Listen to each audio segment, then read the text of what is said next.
Assalamualaikum sobat. Geng, tengok ni aku baru beli kayu ni. Kayu ni untuk diletak di dalam akuarium, tapi dia tak tenggelam. Kau rasa apa sebab dia? Kayu ni dia masih terapung. Korang rasa apa sebab dia? So, jawapan dia, aku rasa kayu ni perlukan masa untuk dia tenggelam. Aku perlu rendam lagi dalam baldi sebelum masukkan ke dalam tank ni. Tengok ni, aku dah rendam dah ni dalam baldi separuh hari. Dalam 8 jam macam tu lah, 12 jam aku rendam, tapi masih terapung lagi bila letak dalam tank. Ikan aku tak selesa pada kayu ni. Nampak ikan aku, geng. Celah aku ni, dia rasa terancam. So cerita dia, kayu ni aku kena bawa keluar balik dan rendam dulu dalam baldi ke, tunggu sampai dalam 5 hari ke, tengok macam mana, seminggu ke, sebab kayu ni besar kan.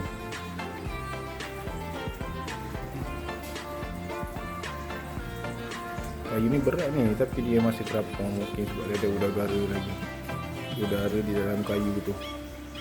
Perlu masa lah untuk buat dia tenggelam. Kena rendam dulu. Okay geng, itu je lah perkongsiannya. Kalau ada yang tertanya kenapa kayu beli dari kedai, bila letak dalam tank tu dia masih terapung.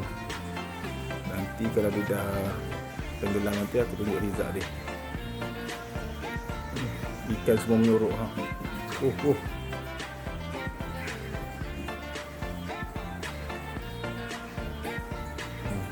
Ikan tak selesa ni, stres. Okey geng, inilah cara yang aku buat. Aku rendam kayu ni duduk dalam baldi beberapa tempoh atau beberapa jam lah. Tapi rasanya kalau macam kayu besar ini, dia perlukan masa untuk tenggelam sepenuhnya. Inilah punca dia lah, kenapa kayu tak tenggelam. Sebab dia ada ruang udara lagi, dia pasti ada udara duduk dalam kayu ni.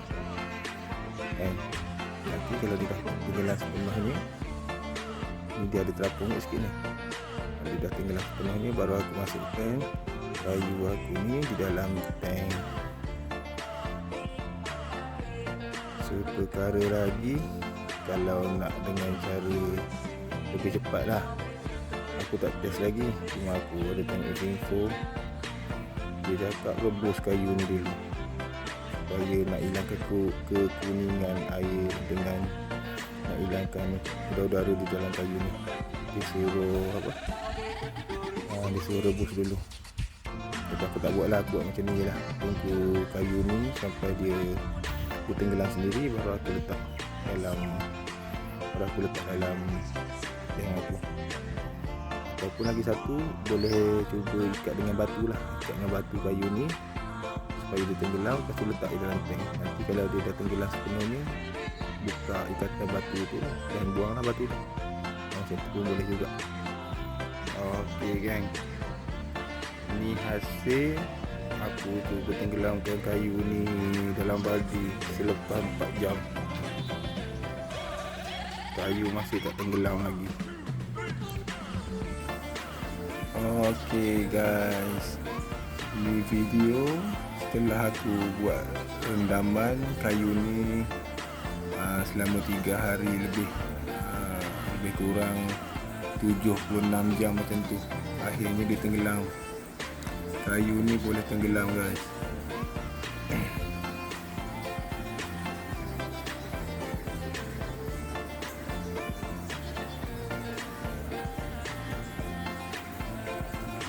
So kalau korang beli di kedai dengan harga yang mahal sikit lah, macam aku ni beli kayu ni dengan RM30. aku beli. Lepas tu aku cuba letak dalam aquarium aku. Masa hari pertama tu tiba-tiba tak tenggelam. Mula-mula rasa panik juga lah kan, sebabnya kita beli RM30 kan. So aku cari-cari info apa semua. Dia suruh rendam dulu. Rendam dulu supaya udara dalam kayu ni dia keluar. Okey, selepas 3 hari lebih dia tenggelam juga akhirnya. Okey guys, kalau mana-mana ada yang beli kayu ni kan, kalau letak dalam aquarium sebagai hiasan, tiba-tiba tak boleh tenggelam, jangan panik dulu. Korang kena rendam dulu selama beberapa jam atau beberapa hari lah. Makin besar kayu tu, dia makin lama lah proses nak hilangkan udara dalam tu.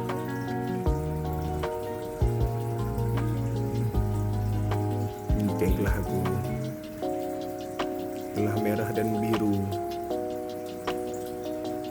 Warna dia tak berapa nak naik lagi.